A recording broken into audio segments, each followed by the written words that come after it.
तो hello friends, तो स्वागत है एक बार फिर से आपके अपने यूट्यूब चैनल मैथमेटिकल इंस्टीट्यूट में। मैं एमडी कलाखली लेकर के आया हूँ आज आप सभी के लिए बहुत ही महत्वपूर्ण सेशन, जो कि आपके एग्ज़ाम में एक बहुत ही अहम भूमिका निभाने वाला है। चाहे वो क्लास 10th का बोर्ड एग्ज़ाम हो या फिर क्लास 12th का बोर्ड एग्ज़ाम हो या साथ ही साथ कोई कॉम्पिटिटिव एग्ज़ाम हो, सभी के लिए ये सेशन बहुत ही इम्पोर्टेंट रहने वाला है। तो सबसे पहले इस वीडियो को शेयर कर देंगे अभी जो लोग इस वीडियो को जुड़े हैं, और साथ ही साथ आप सभी को बता दूं ये जो कॉम्पिटिटिव एग्ज़ाम्स के दृष्टिकोण से बहुत ही बेहतर सेशन रहने वाला है। तो चलिए स्वागत करता हूं एक बार फिर से आप सभी का तहे दिल से स्वागत करता हूं, अभिनंदन करता हूं अपने यूट्यूब चैनल मैथमेटिकल इंस्टीट्यूट में। तो जैसा कि यहाँ पे लिखा हुआ है नाउन, तो आज का जो हमारा टॉपिक है वो नॉर्मली सी बात है, आज का जो हमारा टॉपिक है वो संज्ञा है, जो कि एक बहुत ही इम्पोर्टेंट सेशन है। तो नाउन जो सबसे पहले स्टार्ट करने से पहले आप सभी के मन में ये प्रश्न आता होगा कि आखिरकार हम नाउन क्यों पढ़ें, what is the definition of noun, और नाउन क्या है या नाउन से आपका क्या तात्पर्य है। तो सबसे पहले मैं इसका डेफिनेशन बता दूं। नाउन का एक बहुत ही ईजी सा डेफिनेशन है, ए noun is a naming word, या आप इस तरह से भी कह सकते हैं a word that stands for name is called noun, यानी कि वो सारे शब्द जो कि नाम के बदले में प्रयोग किए जाते हैं वो सारे के सारे संज्ञा हैं, या a noun is a naming word, हर वो चीज़ जो नाम के अंतर्गत आता है उसको हम लोग संज्ञा कहते हैं। तो वैसा ही जो छोटा सा जो डेफिनेशन है साथ ही साथ उसको भी याद कर लेंगे, और जो यहाँ पर जो डेफिनेशन लिखा है इसको भी आप याद कर सकते हैं। तो जैसा कि यहाँ पे डेफिनेशन लिखा हुआ है, it expresses person, place, animal, thing, feeling और आइडिया, यानी कि यह किस चीज़ को, नाउन जो है किस चीज़ को एक्सप्रेस करता है, पर्सन किसी व्यक्ति को एक्सप्रेस करता है, और साथ ही साथ प्लेस किसी स्थान को, किसी जानवर को या कोई भी वस्तु को, और फीलिंग साथ ही साथ फीलिंग जिसे हम लोग महसूस करते हैं, या फिर आइडिया, वो सारे चीज़ जो इसके अंतर्गत आते हैं वो सारे के सारे नाउन कहलाते हैं। तो ये आपका एग्जाम्पल में हो जाएगा, कुछ भी हो जाएगा नाउन के एग्जाम्पल में, जैसे आपका टेबल हो गया, या आपका कोई जानवर का नाम हो गया जैसे काऊ हो गया आपका, या फिर कोई नेम हो गया, एनी नेम, वो सारे के सारे नाउन के अंतर्गत आते हैं। तो यहाँ पे बेसिक जो एग्जाम्पल है, honesty is the best policy, यानी कि इसमें लिखा है ऑनेस्टी, ऑनेस्टी को हम लोग क्या कहते हैं, फील करते हैं, यानी कि उसके अंदर कितना ईमानदारी है उसको हम लोग महसूस कर सकते हैं। तो ये आपका जो है नाउन के अंतर्गत आ सकता है। और साथ ही साथ Kolkata is the metro city of India, Kolkata जो है एक जगह है, तो यहाँ पे लिखा हुआ है प्लेस, तो प्लेस के अंतर्गत कोलकाता आ जाता है। तो ये भी आपका नाउन के अंतर्गत एग्जाम्पल में, इसको भी हम लोग कैलकुलेट कर सकते हैं, ऐड कर सकते हैं। और साथ ही साथ अब नाउन का जो बेसिक जो डेफिनेशन था वो आज हम लोग कंप्लीट कर चुके हैं, और साथ ही साथ यहाँ पे लिखा है वर्क्स ऑफ नाउन, यानी कि अब नाउन के कौन कौन से वर्क्स हैं अब हम लोग उसमें ये बात जानेंगे। तो यहाँ पे लिखा है noun works as the subject और an object of a sentence. इसका मतलब क्या होता है, यदि किसी वाक्य में, या नाउन जो होता है किसी भी वाक्य के अंतर्गत या तो सब्जेक्ट के रूप में कार्य करता है या फिर ऑब्जेक्ट के रूप में कार्य करता है, तो वो आपका नाउन का वर्क्स हो गया। तो यहाँ पे जैसा कि लिखा है, या तो किसी भी वाक्य के शुरू में सब्जेक्ट के रूप में आ जाएगा या फिर ऑब्जेक्ट के रूप में आ जाएगा, वो सारे चीज़ वो नाउन के वर्क्स के अंतर्गत आते हैं। तो यहाँ पे एग्जाम्पल के द्वारा हम लोग समझेंगे। यहाँ पे लिखा है राम रीड्स अ बुक, तो यहाँ पे सब्जेक्ट के रूप में आपका आ गया यहाँ पे राम, और साथ ही साथ यहाँ पे ऑब्जेक्ट के रूप में आ गया यहाँ पे बुक। तो ये जो है वर्क्स ऑफ नाउन के अंतर्गत आता है। और साथ ही साथ यहाँ पे लिखा है सीता प्लेज गिटार, तो सीता जो है आपका ऑब्वियसली यहाँ पे सब्जेक्ट हो जाएगी, और आपका गिटार क्या हो जाएगा, ऑब्जेक्ट हो जाएगा। तो ये सारी जो नॉर्मली जो नाउन के वर्क्स हैं ये मोस्ट वीवीआई है, आपको इसको पहले बेसिक को जानना होगा, तभी आप नाउन के कुछ आगे जो कॉन्सेप्ट है उसको आप जान सकते हैं। अब जो यहाँ पे लिखा हुआ है नाउन के जो तीन जो होते हैं फॉर्म्स होते हैं, वो कौन कौन से होते हैं, यहाँ पे लिखा होगा। पहला जो है सब्जेक्ट, तो मैंने यहाँ पे बता दिया नाउन भी किसी वाक्य के सब्जेक्ट के रूप में कार्य करता है या फिर ऑब्जेक्ट के रूप में कार्य करता है। तो यहाँ पे जो पहला है नाउन के फॉर्म्स में सब्जेक्ट के रूप में कार्य करेगा, और जो दूसरा है वो ऑब्जेक्ट यानी कि किसी भी संख्या यानी कि किसी भी सेंटेंस वाक्य के लास्ट में ऑब्जेक्ट के रूप में कार्य करेगा, वो भी नाउन के फॉर्म्स के अंतर्गत आ सकता है। और साथ ही साथ नाउन इक्विवेलेंट यानी कि नाउन के समकक्ष जो आता है उसमें आपका जिरंड हो गया, या आपका उसमें आपका इन्फिनेटिव हो गया, या फ्रेज हो गया, क्लॉज हो गया, एटसेट्रा जो भी आते हैं वो सब संज्ञा के समकक्ष में आते हैं। अब यहाँ पे बात आता है सब्जेक्ट। तो सब्जेक्ट या तो आपका नाउन हो सकता है या प्रोनाउन हो सकता है जो सब्जेक्ट के रूप में आता है, और ऑब्जेक्ट के रूप में भी कोई नाउन और प्रोनाउन ही ऑब्जेक्ट के रूप में आता है। और साथ ही साथ यहाँ पे जिरंड आप देख पा रहे होंगे, तो आप सभी के मन में ये क्वेश्चन आ रहा होगा, ये प्रश्न आ रहा होगा कि जिरंड क्या है। तो मैं आपको बता देना चाहता हूँ मेरा यार, मेरा दोस्त, मेरा मित्र, यहाँ पे जिरंड क्या है, फ्री फोर यानी कि किसी भी जो वर्ब फॉर्म होता है उसके चौथे रूप को हम लोग क्या कहते हैं, जिरंड कहते हैं। तो जैसा कि यहाँ पे कोई भी वर्ड है इसको हम लोग ले लेते हैं रीड, ये आपका भी वर्ब फॉर्म में आपका हो जाएगा यहाँ पे V1।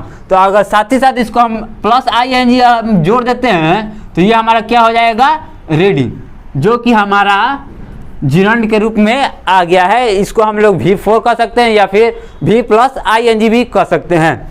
और साथ ही साथ यहाँ पे इन्फिनेटिव आप लोग देख पा रहे होंगे, तो आपके मन में ये प्रश्न उठ पा रहा होगा कि इन्फिनेटिव क्या हो, इन्फिनेटिव होता क्या है। तो मैं आपको बता देना चाहता हूँ, कोई भी जो वर्ब होता है उसमें अगर हम लोग टू पहले लगा देते हैं, उसके बाद जो कोई भी वर्ड बनता है या वर्ब बनता है उसी को हम लोग इन्फिनेटिव कहते हैं। और साथ ही साथ फ्रेज और क्लॉज जो है वो हम लोग आगे पढ़ने वाले हैं।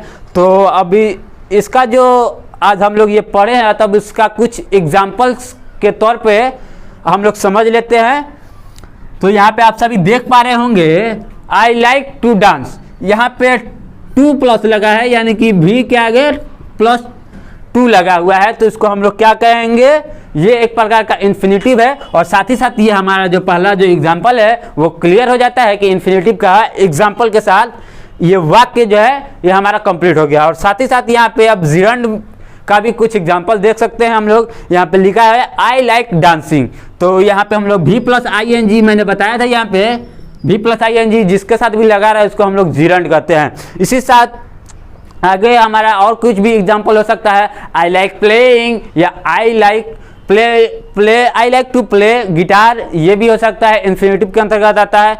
तो ये जो नाउन के फॉर्म्स थी आज हम लोग इसको कंप्लीट कर चुके हैं। तो चलिए बढ़ते हैं हम लोग अपने अगला जो टॉपिक है। अब जो हमारा कुछ रूल होता है जो हर बार आपके एग्जाम में पूछा जाता है, या तो आपके 1 नंबर यानी कि MCQs के रूप में पूछता है या फिर सब्जेक्टिव के रूप में कभी कभी डाल देता है। तो यहाँ पे आप लोग देख पा रहे होंगे इन्फिनेटिव या जिरंड। तो इन्फिनेटिव या जिरंड ये तो सबसे पहले ये एक प्रकार का एब्स्ट्रैक्ट नाउन होते हैं, इसलिए ये सदा क्या होते हैं, सिंगुलर होते हैं। जब ये सिंगुलर सदा हो गए सिंगुलर, तो हमेशा इसका क्या वर्ब यूज करेगा, सिंगुलर वर्ब भी इसका प्रयोग में लाएगा।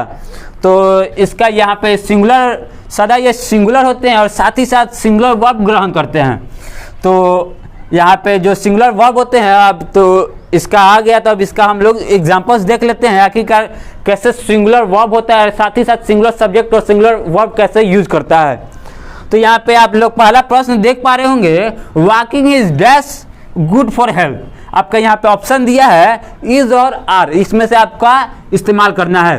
तो यहाँ पे आप लोग देख पा रहे होंगे ये सदा सिंगुलर होते हैं, तो सिंगुलर होते हैं तो सिंगुलर वर्ब भी ग्रहण करेंगे। और साथ ही साथ इसमें इज और आर में सिंगुलर क्या होगा, इज और आर में आपका सिंगुलर हो जाता है इज। तो यहाँ पर हमारा जो इसका आंसर होगा तो वो हो जाएगा हमारा walking is good for health. तो वॉकिंग इज जो आपका हो गया वो सिंगुलर वर्ब है, तो सिंगुलर सब्जेक्ट के साथ सिंगुलर वर्ब हम लोग यूज कर चुके हैं। और अगला जो प्रश्न है, to play is dash an art. तो टू प्ले एक प्रकार का जो है इन्फिनेटिव है, इन्फिनेटिव जो है तो इसके साथ हम लोग क्या यूज करेंगे, सिंगुलर वर्ब यूज करेंगे। तो सिंगुलर वर्ब हमारा क्या हो जाएगा, इज और आर में से, तो हमारा सिंगुलर वर्ब हो जाएगा इज। ये जो है ये कुछ रूल मोस्ट वीवीआई जो रूल था ये आज हम लोगों ने कंप्लीट किया। और साथ ही साथ अब हम लोगों ने सिंगुलर वर्ब और सिंगुलर सब्जेक्ट और सिंगुलर वर्ब हम लोग का यहाँ पे आया है टॉपिक की ओर। तो बता देना चाहता हूँ कि आप लोग का सिंगुलर वर्ब और सिंगुलर सब्जेक्ट किस तरह का होता है। तो यहाँ पे कुछ वर्ब फॉर्म्स हैं कि जो कि V1, V2, V3, V4, V5 जो इस तरह का आपका आता है। तो इसका आपका पहला हो जाएगा गो। तो गो जो है आपका V1 हो गया और वेंट जो हो गया V2 हो गया और साथ ही साथ V3 आपका हो गया गॉन और साथ ही साथ V+ing ये आपका V4 में आ गया और ये V5। तो ये जो है उतना खास प्रभाव नहीं डालता है, आपको मात्र ये 3 ही याद करना होता है। तो इस तरह से आपका अगला भी और कुछ हो सकता है, जैसे कि यहाँ पे आपका हो गया तो इसका अगला और एग्जाम्पल हो जाएगा eat, ate, eaten, eating, eats. या इसी तरह का आपका हो जाएगा do, did, done, doing, does. इस तरह का आपका और भी कुछ एग्जाम्पल्स होता है, तो आप लोग को वो देख लेना है। और यहाँ पे बात आता है कि अब हम लोगों ने बात किया सिंगुलर सब्जेक्ट और सिंगुलर वर्ब। अब यहाँ पे बात कर लेते हैं कौन सा सब्जेक्ट या कौन सा वर्ब सिंगुलर होता है और कौन सा वर्ब प्लूरल। तो आप सभी बचपन से पढ़ते आ रहे होंगे, जो भी कर्ता के लास्ट में एस या ई एस लगा रहा है वो सारे प्लूरल होते हैं या सिंगुलर होते हैं। तो उस तरह का मैं आप लोग को रटवाने वाला नहीं हूँ। आप लोग को मैं बता दूँ कि वैसा भी जो वर्ड जिसके लास्ट में एस या ई एस लगा रहा है वो सारे के सारे सिंगुलर वर्ब के अंतर्गत आते हैं। और साथ ही साथ प्लूरल वर्ब के अंतर्गत वैसे वर्ड आते हैं जो कि आपका बिना एस और ई एस वाला हो।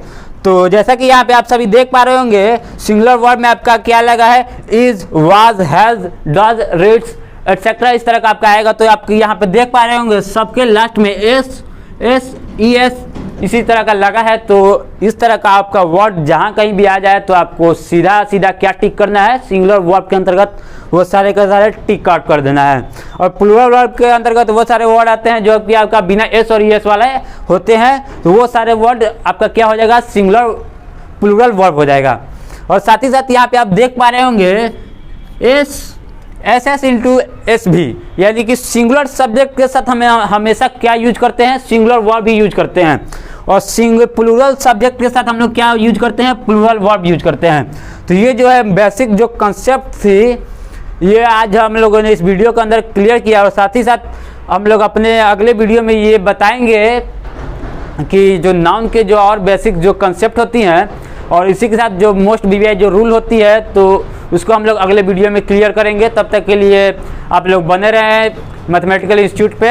अगर आप लोग को वीडियो अच्छी लगी है तो लाइक शेयर करना ना भूलें। और अभी तक आप हमारे चैनल पर नए हैं तो चैनल को कर दीजिए सब्सक्राइब और साथ ही साथ बेल आइकन को भी दबा दीजिए ताकि वीडियो से जुड़ी सभी नोटिफिकेशन आप तक पहुंचती रहे। तो चलिए मिलते हैं हम लोग अपने अगले वीडियो की ओर, तब तक के लिए जय हिंद।